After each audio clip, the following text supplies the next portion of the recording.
السلام علیکم ورحمۃ اللہ وبرکاتہ۔ وعلیکم وعلیکم السلام السلام ورحمۃ اللہ ورحمۃ اللہ وبرکاتہ۔ بسم اللہ الرحمن الرحیم، ان الحمد للہ والصلاة والسلام علی اشرف الانبیاء وعلی آلہ واصحابہ اجمعین، اما بعد۔ گزشتہ جو ہماری کلاس تھی اس میں ہم نے میثاق مدینہ کے حوالے سے بات کی تھی۔ میثاق مدینہ کا مطلب یعنی نبی اکرم صلی اللہ علیہ وآلہ وسلم نے وہاں پہ جا کے جو سب سے اہم مسئلہ تھا کہ یہود کے ساتھ مسلمانوں کا معاہدہ، یہ ایک اہم ترین ضرورت تھی جو کہ کیا گیا۔ اوس اور خزرج کا بھی آپس میں تعلق بنایا، پہلے مواخات قائم کی جس میں مسلمان ایک دوسرے کے بھائی بنے، پھر اس کے بعد نبی اکرم صلی اللہ علیہ وآلہ وسلم نے ساتھ ہی یہود کے ساتھ بھی ایک معاہدہ کیا جسے میثاق مدینہ کا نام دیا جاتا ہے۔ تو اس میں مسلمان یعنی اوس اور خزرج اور مہاجرین و انصار ایک طرف، اور دوسری طرف جو دوسرا فریق تھا وہ یہود کے تینوں قبائل، بنو نذیر، بنو قینقاع اور بنو قریظہ۔ جبکہ ایک فرد کے بارے میں یہ کہا جاتا ہے کہ اس میں ایک عیسائی بھی موجود تھا۔ تو عیسائی کے وجود کے ساتھ بھی وہ بھی اسی میں ہی شامل ہے، اس قبیل یعنی اس میثاق کے اندر ہی شامل ہے۔ اس کا ہم نے تذکرہ کیا ہے۔ اب دوسری بات یہ ہے کہ میثاق کے حوالے سے جو ہم نے باتیں کی ہیں وہ اس میں کافی زیادہ چیزیں جو ہیں وہ رہ گئی تھیں، لیکن چونکہ وقت بھی ہے مغرب کا، میں چاہتا تھا کہ مغرب کی نماز سے پہلے میں چند چیزیں آپ کے سامنے پیش کر سکوں۔ سب سے پہلی بات تو یہ ہے کہ نبی اکرم صلی اللہ علیہ وآلہ وسلم نے جاتے ہی اسلام کا جو اصل مقصد ہے اللہ کی حاکمیت، اس کا اظہار اور اس کا اعلان اور اس کا نفاذ کرنا چاہا، اور اس میں وہ سب سے زیادہ اسی میں ہی کامیاب ہوئے کہ اللہ تبارک و تعالیٰ کی حاکمیت کو ہی قائم کیا گیا۔ یہ اہم ترین مسئلہ ہے جس میں اللہ تبارک و تعالیٰ کے وجود کو، اس کی ذات کو اور اس کے معبود ہونے کو جو ہے وہ بالکل واضح ترین کیا گیا، اور اس میں اس بات کا اعلان کیا گیا کہ کسی صورت میں بھی اللہ کے ساتھ کوئی دوسرا شریک نہیں ہے۔ اور دوسری چیز جو ہے اس میں یہ چیز بھی واضح کر دی گئی کہ اس میں نبی کائنات صلی اللہ علیہ وآلہ وسلم جو ہے ان کی حیثیت اور ان کا مقام جو ہے وہ ہر لحاظ سے جامع ترین ہے، اور اس میں کسی دوسرے شخص کی گنجائش نہیں ہے۔ بے شک وہ یہودی ہے، بے شک وہ عیسائی ہے، بے شک وہ کسی بھی مذہب سے یا قبیلے سے تعلق رکھنے والا ہے، تو ہر لحاظ سے اسی کو ہی فوقیت، نبی صلی اللہ علیہ وسلم کی ذات کو ہی فوقیت دی جائے۔ تو اسلامی ریاست جو ہے اس کی بنیاد، جیسے میں نے آپ کے سامنے ابھی واضح ترین چیزیں جو ہیں وہ سامنے رکھ دی ہیں۔ ایک تو اللہ کی حاکمیت اور اس کی وحدانیت، عبادت کے اندر بھی اور دیگر معاملات کے اندر بھی، اور دوسری نبی اکرم صلی اللہ علیہ وآلہ وسلم مرجع کی حیثیت رکھیں گے، وہ بے شک کسی بھی اعتبار سے ہو۔ یعنی نبی صلی اللہ علیہ وآلہ وسلم اگر سیاسی معاملات ہوں تب بھی، اگر دفاعی معاملات ہوں تب بھی، اگر تعلیمی اور حقوق کے حوالے سے کوئی بات ہے تو وہ بھی، اور اگر اللہ تبارک و تعالیٰ نے ایسا موقع بھی دیا کہ جس کے اندر فیصلہ کرنے کی نوبت آتی ہے تو اس میں بھی اللہ تبارک و تعالیٰ نے نبی صلی اللہ علیہ وآلہ وسلم کو جو مقام مرکزیت والا اور مرجع والا اور شارع ہونے کی حیثیت سے جو دیا گیا ہے اس کو بھی واضح کر دیا گیا۔ تو بہرحال یہ ایک یوں سمجھ لیں کہ اسلامی ریاست کا ایک قانون بھی بڑے آسان سے الفاظ میں جو ہے وہ سامنے آتا ہے، جس میں سب سے پہلے تو اللہ تبارک و تعالیٰ نے جیسے قرآن مجید میں فرمایا ان الامر کلہ للہ، کہ سبھی اختیارات جو ہیں وہ اللہ کے ہی ہیں، اور ذالکم اللہ ربکم لہ الملک، کہ یہی اللہ تمہارا رب ہے، اسی کی بادشاہی ہے۔ ولم یکن لہ شریک فی الملک، اس کی بادشاہی میں کوئی شریک نہیں ہے۔ فالحکم للہ العلی الکبیر، اللہ تبارک و تعالیٰ کا فیصلہ اور اس کا حکم سب سے زیادہ بہتر، بڑا اور برتر ہے۔ اور ولا یشرک فی حکمہ احد، اس کے فیصلے میں کوئی شریک بھی نہیں ہے، اس کے حکم میں کوئی شریک نہیں ہے۔ اس طرح کے دیگر کئی قرآنی امتیازات اور خصائص جو اللہ تبارک و تعالیٰ کی وحدانیت کے حوالے سے ہیں وہ بالکل واضح ترین ہو کے سامنے آ گئے۔ اسی طرح نبی اکرم صلی اللہ علیہ وآلہ وسلم کو اللہ تبارک و تعالیٰ نے ایک تو یہ اعزاز دیا، وما ارسلنا من رسول الا لیطاع باذن اللہ، اور ہم نے کوئی رسول نہیں بھیجا مگر اس لیے کہ اللہ کے حکم سے اس کی اطاعت کی جائے۔ تو چنانچہ نبی صلی اللہ علیہ وسلم کا جو مقام ہے وہ یہاں پہ اسی حیثیت سے تھا۔ اور اسی طرح وَأَنزَلْنَا إِلَيْكَ الذِّكْرَ لِتُبَيِّنَ لِلنَّاسِ مَا نُزِّلَ إِلَيْهِمْ وَلَعَلَّهُمْ يَتَفَكَّرُونَ، کہ ہم نے آپ پر یہ ذکر نازل کیا ہے قرآن مجید تاکہ آپ لوگوں کے سامنے بیان کریں۔ تو نبی صلی اللہ علیہ وسلم کا یہاں جو مقام ہے وہ تبیین کے لیے ہے، وضاحت کے لیے ہے، شریعت کی تشریح کے لیے ہے۔ اسی طرح لقد من اللہ علی المؤمنین اذ بعث فیہم رسولا من انفسہم یتلو علیہم آیاتہ ویزکیہم ویعلمہم الکتاب والحکمہ۔ اس آیت کے اندر تو اللہ تعالیٰ نے کمال طریقے سے ساری چیزیں ہی واضح کر دی ہیں کہ اللہ تعالیٰ نے مومنوں پر یہ احسان کیا ہے کہ جب ان میں سے انہی میں سے ایک رسول بھیجا تو وہ کیا ہے، انہیں اس کی آیتیں پڑھ کر سناتا ہے، ایک نمبر انہیں پاک کرتا ہے، دوسری چیز انہیں کتاب سکھاتا ہے، اور چوتھی چیز حکمت بھی سکھاتا ہے۔ تو یہ سارے جو مقام ہیں یہ اللہ تبارک و تعالیٰ نے نبی اکرم صلی اللہ علیہ وآلہ وسلم کو عطا فرمائے۔ اسی طرح اس کے بعد والا جو معاملہ ہے کہ انا انزلنا الیک الکتاب بالحق لتحکم بین الناس بما اراک اللہ، کہ بے شک ہم نے آپ کی طرف یہ کتاب حق نازل کے ساتھ نازل کی ہے تاکہ آپ کو اللہ تعالیٰ نے جو سیدھی راہ دکھائی ہے اس کے مطابق لوگوں کے درمیان فیصلہ کریں۔ گویا کہ یہ صرف سکھانا، پاک کرنا، ان کی تلاوت کرنا اور حکمت سکھانا ہی نہیں ہے، بلکہ ان کے مطابق فیصلے کرنے بھی ہیں۔ اور امت کو اس بات کی طرف دعوت دی، من یطع الرسول فقد اطاع اللہ، کہ جس نے رسول کی اطاعت کی گویا کہ اس نے اللہ کی اطاعت کی۔ اور اسی طرح اطیعوا اللہ واطیعوا الرسول کے الفاظ موجود ہیں۔ اور پھر بالآخر فلا وربک لا یؤمنون حتی یحکموک فیما شجر بینہم سے یہ واضح کر دی گئی چیز کہ اس وقت تک بندہ مومن نہیں ہو سکتا جب تک کہ وہ نبی صلی اللہ علیہ وسلم کو حاکم نہ بنا لے۔ تو یہ اعزاز اور یہ نبوت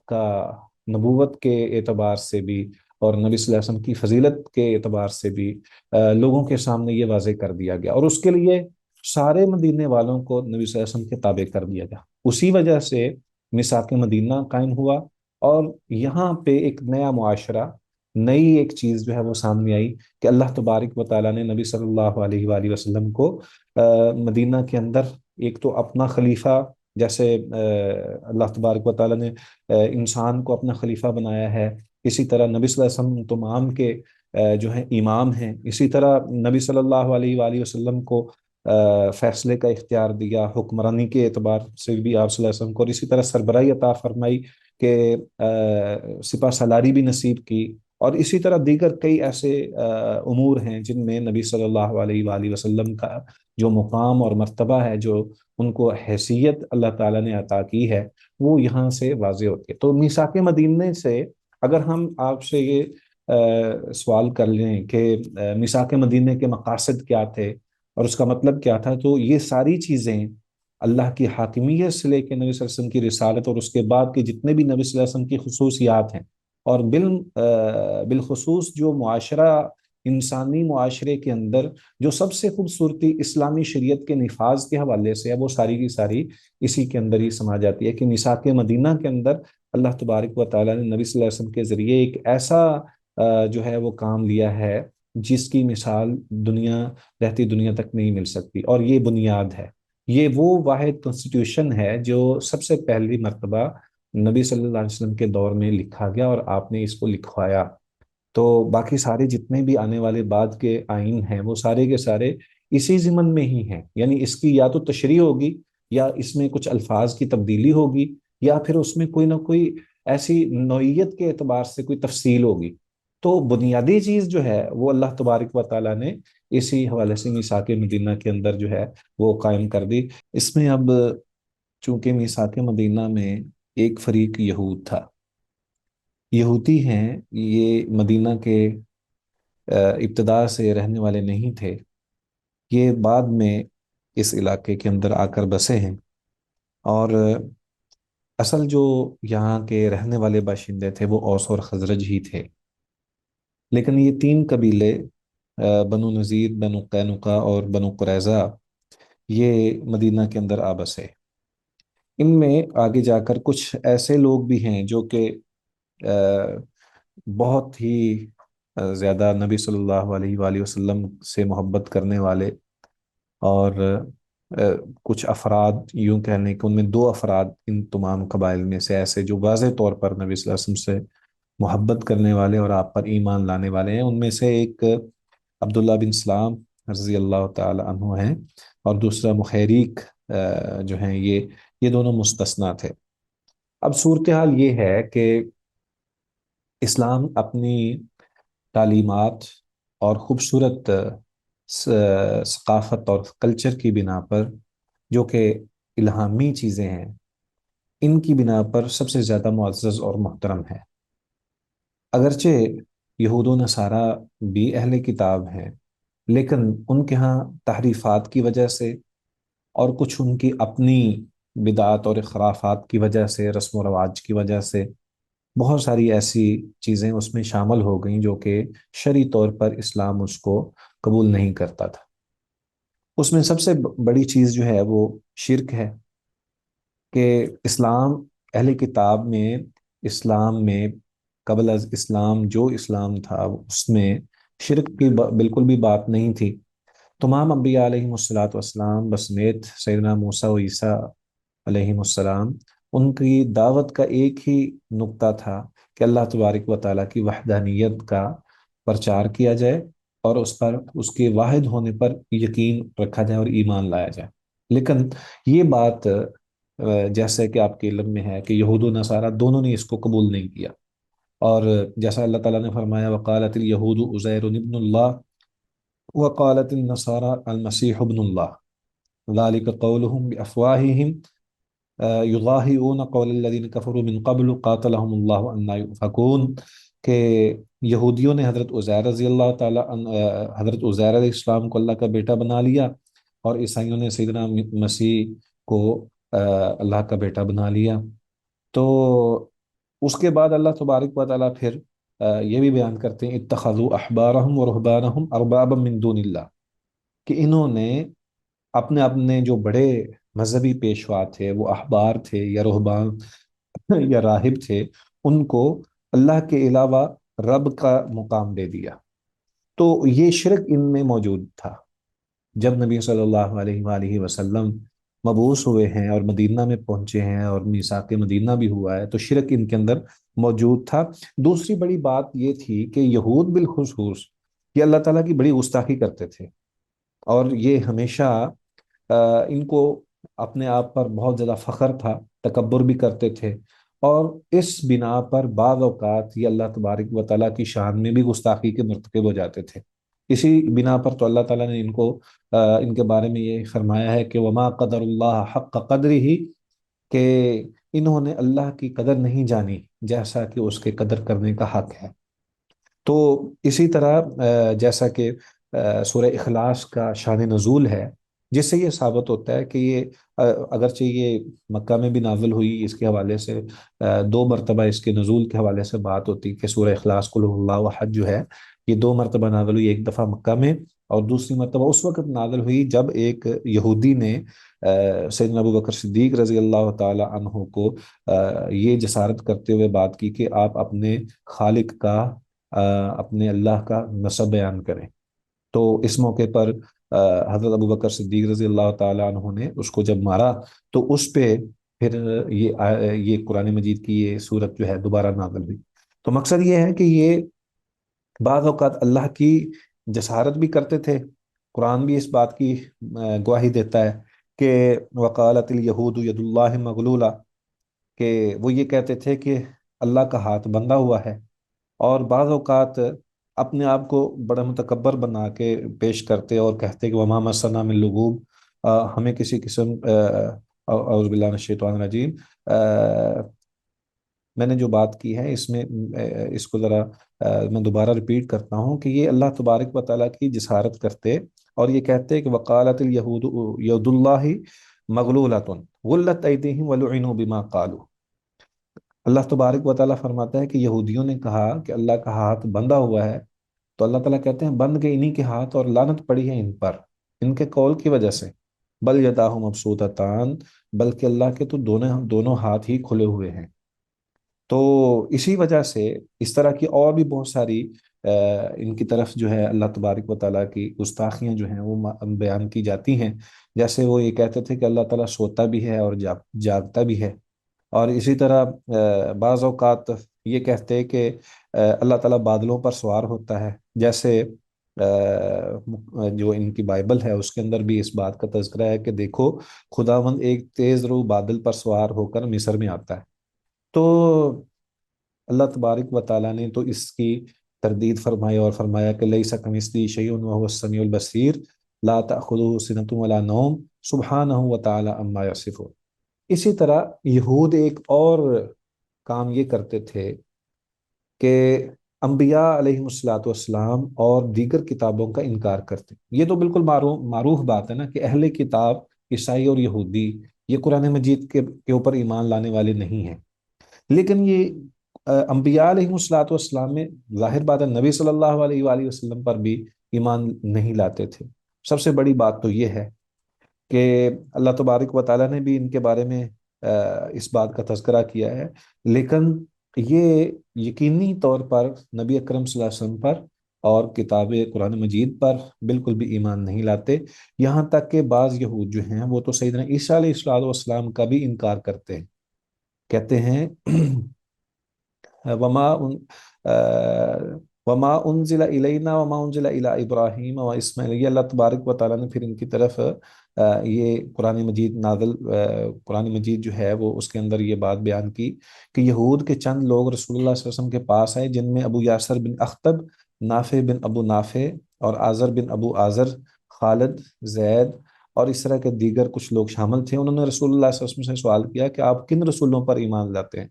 تو آپ صلی اللہ علیہ وسلم نے یہ آیت جو ہے وہ پڑھی وما انزل الینا وما انزل الی ابراہیم و اسماعیل و اسحاق و یعقوب والاسباط وما اوتی موسیٰ و عیسیٰ وما اوتی النبیون من ربهم لا نفرق بین احد منهم ونحن له مسلمون. تو یہود و نصارہ نے اس بات کا انکار کر دیا. انہوں نے نبی صلی اللہ علیہ وآلہ وسلم کا اور سیدنا عیسیٰ علیہ الصلوۃ والسلام کی نبوت دونوں کا ہی انکار کر دیا اور کہا کہ ہم ان پر ایمان نہیں لاتے نہ اس پر جو عیسیٰ پر ایمان رکھتا ہے. تو یہ اللہ تبارک و تعالیٰ نے پھر قرآن مجید میں یہ آیت نازل فرمائی. اسی طرح بعض ایسی چیزیں جس میں یہود عیسائیوں کے اوپر اور عیسائی یہودیوں کے ساتھ جھگڑا کرتے تھے، اور اسی طرح جیسے وہ قرآن کا یہود انکار کرتے اسی طرح انجیل کا بھی انکار کرتے تھے. جیسے اللہ تعالیٰ کا فرمان ہے کہ وقالت الیہود لیست النصارى علی شیء وقالت النصارى لیست الیہود علی شیء وہم یتلون الکتاب. گویا کہ بہت ساری ایسی چیزیں ہیں جس سے یہ ثابت ہوتا ہے کہ یہود مدینہ جو ہیں وہ اسلام کی بہت ساری تعلیمات کے بالکل برعکس ایسے کام کرتے تھے جو کہ کبیرہ گناہ پر مشتمل ہے. ان میں سیدنا سلمان علیہ الصلوۃ والسلام کی نبوت کا انکار، وما کفر سلیمان ولکن الشیاطین کفر. اسی طرح دیگر کئی ایسی چیزیں ہیں جس سے اسلام کی باقاعدہ طور پر انبیاء علیہ الصلوۃ والسلام کی جو گستاخی کرتے ہیں اس کے مقابلے میں اسلام کی تعلیمات کے مقابلے میں ان کا یہ رد عمل جاری رہتا تھا. تو اللہ تبارک و تعالیٰ نے یہ بالکل واضح کر دینا تھا. یہ اسلام جو ہے یہ مدینہ کے اندر جیسے ہی پھیلنا شروع ہوا، نبی صلی اللہ علیہ وآلہ وسلم یہاں پہنچے ہیں تو یہاں پر بہت سارے امور میں جب میثاق مدینہ ہوا تو یہ پابند ہو گئے. اب یہ کوئی ایسا کام نہیں کر سکتے تھے جو کہ بالکل صریحی طور پر مسلمانوں کے خلاف ہوتا، کیونکہ یہ معاہدے کے پابند تھے. اس بنا پر یہ بظاہر لڑائی کرنے سے قاصر تھے، لیکن در پردہ یہ نبی اکرم صلی اللہ علیہ وآلہ وسلم کو انہوں نے جادو بھی کیا. اور یہود کے جو بنی زریق میں سے ایک شخص تھا لبید بن اعصم، اس نے رسول اللہ صلی اللہ علیہ وآلہ وسلم پر جادو کیا. اور یہ واضح ترین ایک موقع تھا کہ جس موقع پر نبی صلی اللہ علیہ وآلہ وسلم جو ہیں ان پر اس کا اثر بھی ہوا. اور پھر اللہ تبارک و تعالیٰ نے جو آخری دو صورتیں ہیں وہ نازل فرمائیں. اور اسی طرح نبی اکرم صلی اللہ علیہ وآلہ وسلم کو خیبر کے موقع پر جب فتح خیبر ہوئی، جب خیبر کو فتح کیا گیا تو سلام بن مشکم یہودی کی بیوی اور مرب یہودی کی بہن زینب بنت حارث اس نے رسول اللہ صلی اللہ علیہ وآلہ وسلم کو زہر دے کر ہلاک کرنے کی کوشش کی. اسی طرح رسول اللہ صلی اللہ علیہ وآلہ وسلم کو پتھر مار کر نعوذ باللہ شہید کرنے کی کوشش کی گئی۔ یہ جب بنو عمر اور بنو نذیر کے مابین ایک معاہدہ تھا، تو رسول اللہ صلی اللہ علیہ وسلم نے طے کرایا تھا، تو بنو نذیر میں سے ایک شخص عمر بن امیہ زمری نے بنو عامر کے دو اشخاص قتل کر دیے۔ رسول اللہ صلی اللہ علیہ وسلم بنو نذیر کی طرف ان مقتولین کی دیت کے لیے تشریف لے گئے۔ تو جب نبی صلی اللہ علیہ وآلہ وسلم بنو نذیر کے پاس پہنچے تو انہوں نے کہا کہ اس وقت آپ ایک دیوار کے کونے میں یا ایک دیوار کے نیچے بیٹھے ہوئے تھے، تو اس موقع پر یہود نے کہا کہ اب موقع ہے کہ ہم اوپر سے کوئی ایسا پتھر گرا دے جس سے نبی صلی اللہ علیہ وسلم نعوذ باللہ جو ہے وہ ختم ہو جائے۔ تو انہوں نے یہ کوشش کی، تو پھر نبی صلی اللہ علیہ وسلم کو اللہ تبارک و تعالیٰ نے مطلع فرما دی۔ اسی طرح قرآن مجید بھی اس بات کی وضاحت کرتا ہے کہ یہود جو ہیں یہ عہد شکنی کے مرتکب ہوتے ہیں، اور اس میں کوئی شک نہیں ہے کہ غزوہ بنو قینوقہ جو پیش آیا وہ اسی بنا پر پیش آیا کہ ان کو جلاوطن اسی وجہ سے ہونا پڑا کیونکہ یہ اس معاہدے کی انہوں نے بد عہدی کی۔ تو اللہ تبارک و تعالیٰ نے ان کے بارے میں فرمایا وَكُلَّمَا عَاهَدُوا عَهْدًا نَبَذَهُ فَرِيقٌ مِّنْهُمْ، کہ کیا ہمیشہ ایسا نہیں ہوتا رہا کہ جب انہوں نے کوئی عہد کیا ان یہود نے تو ان میں سے ایک گروہ نے اسے ضرور جو ہے وہ توڑ دیا۔ اور اسی طرح دیگر کئی جگہ پر کئی مقامات پر اللہ تبارک و تعالیٰ نے اس بات کا تذکرہ کیا۔ اسی طرح یہ مسلمانوں کے دشمن، بالکل واضح ترین دشمن تھے۔ تو اللہ تبارک و تعالیٰ نے ایک ہی آیت میں، اس میں ویسے تو بہت ساری آیات ہیں لیکن ایک آیت جو ہے وہ بالکل واضح وہ ذکر کی گئی ہے وَلَا يَزَالُونَ يُقَاتِلُونَكُمْ حَتَّى يَرُدُّوكُمْ عَنْ دِينِكُمْ إِنِ اسْتَطَاعُوا، اور وہ تو ہمیشہ تم سے لڑتے رہیں گے حتیٰ کہ ان کا بس چلے تو تمہیں تمہارے دین سے ہی پھیر دیں۔ تو مقصد یہ ہے کہ یہ کام ان کے گھٹی کے اندر تھا، یہود کی جو کارستانیاں تھی اور ان کی بدعہدی تھی، اور اللہ کی شان میں کتابوں کی جو ہے وہ نہ ماننے میں، اور اسی طرح انبیاء علیہ الصلوۃ والسلام کے ساتھ ان کا جو رویہ رہا ہے، یہ بالکل تاریخی پس منظر بھی ہے ان کا کہ یہ ہمیشہ سے مسلمانوں کے خلاف رہے ہیں اور دین اسلام کی مخالفت کرتے رہے ہیں، یہاں تک کہ یہ اللہ تبارک و تعالیٰ کی طرف سے نازل کی گئی کتابوں پر جو ان کے لیے نازل کی گئی ہیں ان پر اور ان کے احکام میں تبدیلیاں بھی کر لیتے تھے۔ جیسا کہ اللہ تبارک و تعالیٰ نے قرآن مجید میں فرمایا من الذین ہادوا یحرفون الکلم عن مواضعہ، کہ جن لوگوں نے یہودیت اختیار کی ان میں کچھ ایسے ہیں جو الفاظ کو ان کی اصل جگہ سے پھیر دیتے ہیں۔ اور اسی طرح احل اللہ البیع وحرم الربا، کہ اللہ تعالیٰ نے تو تجارت کو حلال کیا اور سود کو حرام قرار دیا، لیکن یہ اس کے بالمقابل یہ کام کرتے ہیں کہ اللہ تبارک و تعالیٰ نے جس بات سے روکا ہے وہ ضرور کام کرتے ہیں۔ یہ سود کھانا اور ظلم کرنا اور اسی طرح بخیلی اختیار کرنا اور اس طرح کی بزدلی، یعنی ایسی بزدلی جو کہ دین کے حوالے سے ہے، اور یہ اختیار کرنا اور امر بالمعروف اور نہی عن المنکر سے روگردانی کرنا، اور ہمیشہ یہ کوشش کرنا کہ کسی طرح جو ہے وہ کسی بھی قوم میں پھوٹ پڑ جائے، اور اس میں یہ بالخصوص ہوتے تھے کہ یہ شیطانی کرتے یا ایسی کوئی نہ کوئی ایسی بات کر دیتے جس سے جو ہے وہ ان کے درمیان کسی بھی لوگوں کے کسی بھی قبیلے کے درمیان اور دیگر قبائل کے درمیان جنگ چھڑ جائے۔ مقصد ان کا یہ تھا کہ یہ شرارتی ذہن والے تھے، یا یہ ان کا مقصد یہ ہوتا تھا کہ یہ آپس میں لڑ بھڑیں اور ہم اسلحہ بیچتے رہیں اور تماشا دیکھیں، اور بس اس طرح کی ان کی عادتیں اور ان کا طریقہ کار تھا، جس کی وجہ سے نبی اکرم صلی اللہ علیہ وآلہ وسلم کے ساتھ انہوں نے جو وعدے کیے تھے وہ مکمل نہیں ہوئے۔ اور پھر بہت بہت سارے ایسے مواقع آتے تھے کہ جو نبی اکرم صلی اللہ علیہ وآلہ وسلم سے ہی بعض اوقات یہ کہہ دیتے کہ آپ یہودیت قبول کر لیں، جیسا کہ عبداللہ بن سوریہ نے رسول اللہ صلی اللہ علیہ وسلم سے کہا کہ اے محمد، جس کی ہم پیروی کرتے ہیں وہی ہدایت ہے، بس اگر تم چاہتے ہو کہ ہدایت چاہتے تو ہماری پیروی کرو، یوں ہدایت پا جاؤ گے۔ اور عیسائیوں نے بھی ایسے ہی نبی صلی اللہ علیہ وسلم سے بات کی، تو اللہ تبارک و تعالیٰ نے پھر قرآن مجید میں فرمایا وَقَالُوا كُونُوا هُودًا أَوْ نَصَارَىٰ تَهْتَدُوا قُلْ بَلْ مِلَّةَ إِبْرَاهِيمَ حَنِيفًا، کہ یہ بات بالکل واضح ہے کہ نبی اکرم صلی اللہ علیہ وآلہ وسلم معزز اور مکرم آخری پیغمبر خاتم النبیین تھے، تو لیکن یہ اپنی اس طرح کی باتوں سے ہمیشہ ہمیشہ ان کی یہ کوشش ہوتی تھی کہ نبی صلی اللہ علیہ وآلہ وسلم کے ساتھ جو ہے وہ کسی نہ کسی طرح جو ہے وہ اختلاف قائم رہے، اور ان کے عزائم میں یہ بات شامل تھی کہ جب بھی کبھی موقع ملے تو شرارت کر کے اوس اور خزرج کی لڑائی کروا دے، یا مہاجرین کی انصار کے درمیان لڑائی کر دے، اس کے دیگر بہت سارے واقعات ملتے ہیں۔ تو اللہ تبارک و تعالیٰ نے پھر بالآخر ان کی ان تمام سازشوں سے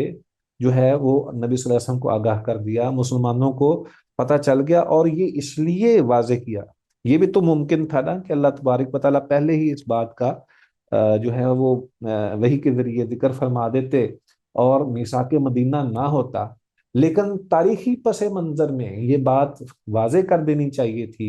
اللہ تعالیٰ نے یہ چاہا کہ رسول اللہ صلی اللہ علیہ وآلہ وسلم کی نبوت کا جو انکار کرنے والے ہیں وہ لوگوں کے سامنے بھی آئیں،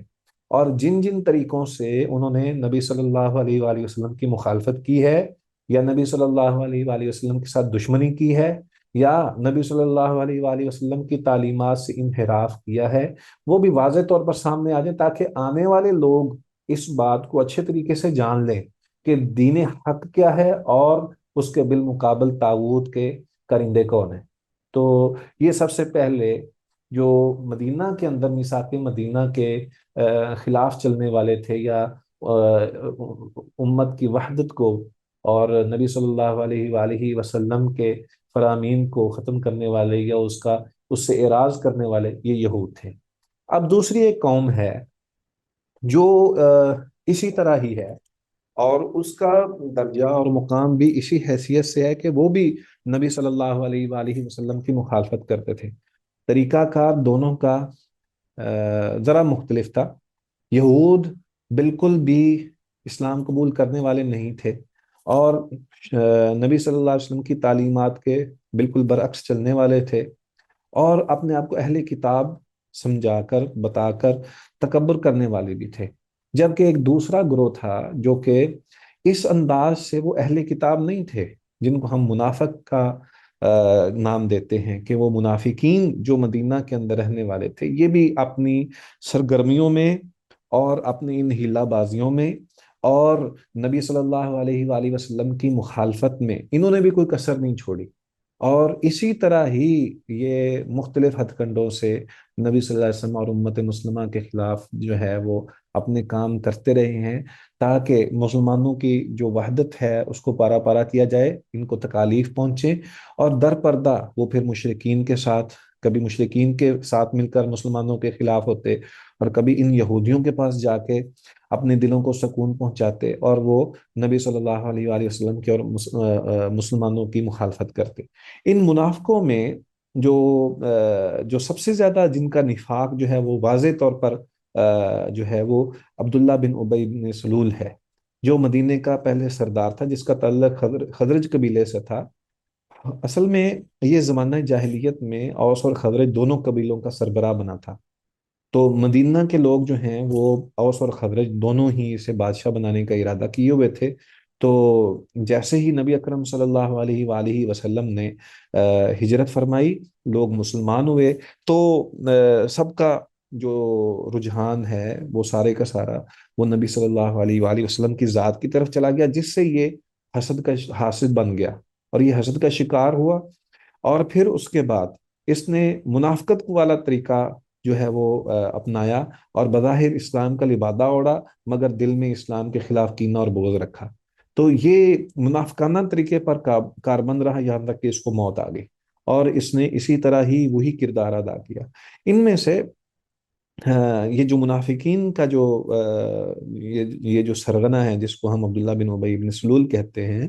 اس کا بہت سارا کردار جو ہے وہ واضح طور پر اسلامی تاریخ کے اندر ملتا ہے، اور اس سے یہ ثابت ہوتا ہے کہ امت کے اندر جو ہے وہ امت کو نقصان پہنچانے والے بعض اوقات وہ دل سے مسلمان نہیں ہوتے، بلکہ ان کا کردار جو ہے یہ واضح کرتا ہے۔ زبان سے وہ اسلام کا دعویٰ کرتے ہیں، لیکن ان کا کردار یہ واضح کرتا ہے کہ یہ صحیح مسلمان نہیں تھے۔ تو ہمیں یہ بھی بات سوچنی چاہیے کہ انسان جو ہے اس کو کردار کے ساتھ، کردار کے حوالے سے بھی مومن ہونا چاہیے، اس کا کردار بھی مومنانہ اور مسلمانوں والا ہونا چاہیے، نہ کہ صرف زبانی کلامی جو ہے وہ انسان مسلمان کہلائے اور اپنے آپ کو یہ ثابت کرے کہ میں مسلمان ہوں، میں کلمہ گو ہوں اور نبی صلی اللہ علیہ وسلم کا امتی ہوں، بلکہ ہمیں اسلام کے اوپر عمل کرتے ہوئے اور نبی صلی اللہ علیہ وآلہ وسلم کی سنت پر صحیح طور پر چلتے ہوئے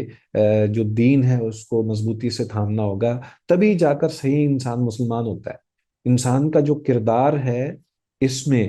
زبان بھی اور اس کا دل دونوں چیزیں شامل ہونی چاہیے، جبکہ جو انسان منافق ہوتا ہے اس میں دل شامل نہیں ہوتا، صرف زبان کا اقرار ہوتا ہے۔ تو اسلام قبول کرتے ہوئے اور انسان کا مومن ہونے کے لیے یہ بات شرط ہے کہ اس کا دل بھی اس کی زبان کی تصدیق کر رہا ہو، کہ جو انسان اپنی زبان سے لا الہ الا اللہ یا اشہد ان لا الہ الا اللہ واشہد ان محمد عبدہ و رسولہ کا اظہار کر رہا ہے، اعلان کر رہا ہے، دل بھی اس کا ساتھ دے۔ اور پھر جیسے قرآن کا حکم ہے ادخلوا فی السلم کافہ، کہ اسلام کے اندر مکمل داخل ہو جاؤ، یہ سب سے زیادہ ضروری ہے۔ وگرنہ تو دعویٰ کرنے والے تو یہ منافقین بہت ساری تعداد ان کی موجود تھی جو مدینہ کے اندر موجود تھی، اللہ تبارک و تعالیٰ نے ان سے بہت متعدد مرتبہ جو ہے ان سے پردہ اٹھایا ہے اور اس بات کی وضاحت بھی کی ہے کہ یہ صحیح طور پر مسلمان نہیں ہیں۔ بہرحال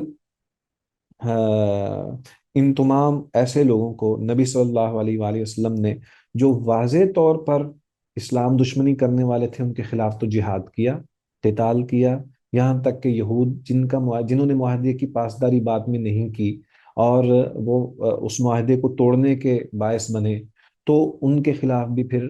جو ہے اس معاہدے کی وجہ سے، یعنی معاہدے کے اندر جو شرائط طے تھیں اور طے شدہ چیزیں تھیں ان کے مطابق ان کے خلاف پھر فیصلہ کیا گیا، لیکن منافقین کو کچھ نہیں کہا گیا۔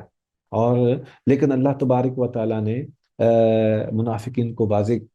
کیا اور ان کی جو صفات ہیں اور مذمومہ ارادے جو ہیں ان کو سب کے سامنے بھی پیش کیا۔ اس کے بعد ایک اہم ترین مسئلہ پیش آتا ہے جو کہ خوشی کا باعث بھی ہے اور نبی اکرم صلی اللہ علیہ وآلہ وسلم کے حوالے سے بہت ہی خوبصورت ایک جو ہے معاملہ ہے۔ ہمارے لیے یہ بڑی سعادت کی بات ہے کہ سیدہ ام المؤمنین سیدہ عائشہ رضی اللہ تعالی عنہا کے ساتھ نبی صلی اللہ علیہ وآلہ وسلم کی شادی ہوتی ہے، اور یہ شادی جو ہے یہ بہت ہی زیادہ امت کے لیے بہت ہی زیادہ مفید ثابت ہوتی ہے، اور خود نبی اکرم صلی اللہ علیہ وآلہ وسلم بھی سب سے زیادہ ان کے ساتھ محبت کرنے والے تھے، اور وہ بھی نبی صلی اللہ علیہ وآلہ وسلم کے ساتھ انتہائی زیادہ محبت و مودت والا معاملہ رکھتی تھیں، اور یہ ان کو ورثے میں بھی ملی تھی۔ یہ بات نبی صلی اللہ علیہ وآلہ وسلم کی اس زوجہ کو ورثے میں بھی ملی تھی کہ سیدنا ابو بکر صدیق رضی اللہ تعالی عنہ ان کی بیٹی تھی، اور نبی صلی اللہ علیہ وسلم کو مردوں میں سب سے زیادہ محبت جو تھی وہ ابو بکر سے تھی، اور حضرت ابو بکر صدیق رضی اللہ تعالیٰ عنہ متعدد مرتبہ انہوں نے اپنی جان فدا کی، متعدد مرتبہ انہوں نے اپنا گھر کا سارا مال جو ہے وہ نبی صلی اللہ علیہ وسلم پر خرچ کیا، اور سیدہ عائشہ ان کی اس بات کی عینی گواہ تھیں کہ گھر کے اندر کیا باتیں ہوتی ہیں، گھر کے اندر کیسا ماحول ہے، اور نبی صلی اللہ علیہ وسلم کی محبت کس انداز سے ہے، اور ان کے والد محترم جو ہیں نبی صلی اللہ علیہ وسلم کے ساتھ پانے کے لیے کتنے زیادہ آرزو مند ہیں، اور یہی اوصاف، یہی چیز جو سیدنا ابو بکر صدیق رضی اللہ تعالی عنہ کے جذبوں میں مجزن تھی، اور اللہ تبارک و تعالی نے کئی مرتبہ ان کی تصدیق بھی کی، قرآن بھی نازل فرمایا، تو یہ وہ ساری چیزیں جو گھر کے اندر ہوتی تھیں، سیدہ عائشہ رضی اللہ تعالیٰ عنہ ان باتوں کی عینی گواہ تھی۔ چنانچہ نبی صلی اللہ علیہ وآلہ وسلم کے عقد میں آنے کے بعد وہی وفا شیاری، وہی سلیقہ مندی اور وہی فدا ہونے والے جو جذبات ہیں وہ سیدہ عائشہ رضی اللہ تعالی عنہ میں پائے گئے، اور پھر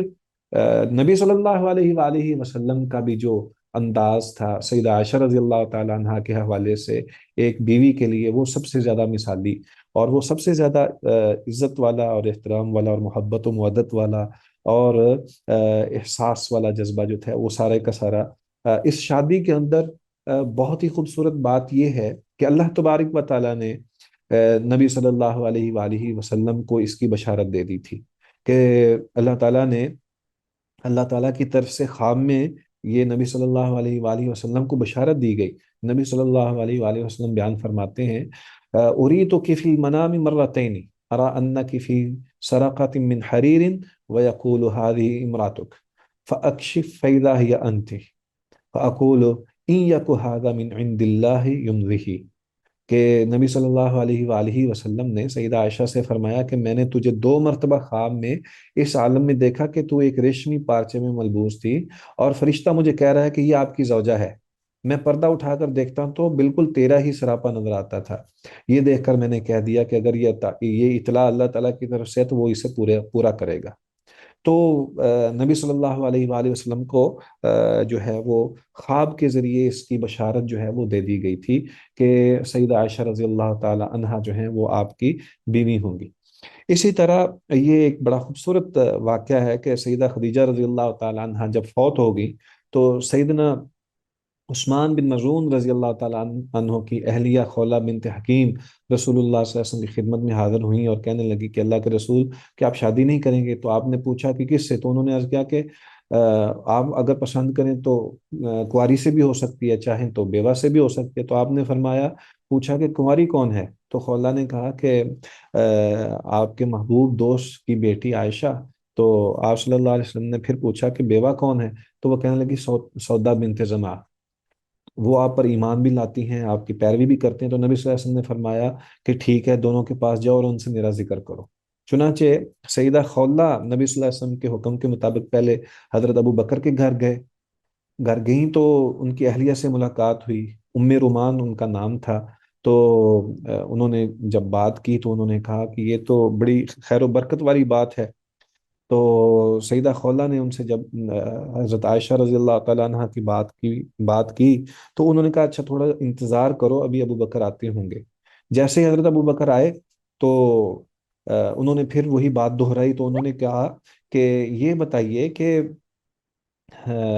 کیا آپ کو رسول اللہ صلی اللہ علیہ وآلہ وسلم نے بھیجا ہے؟ تو انہوں نے کہا کہ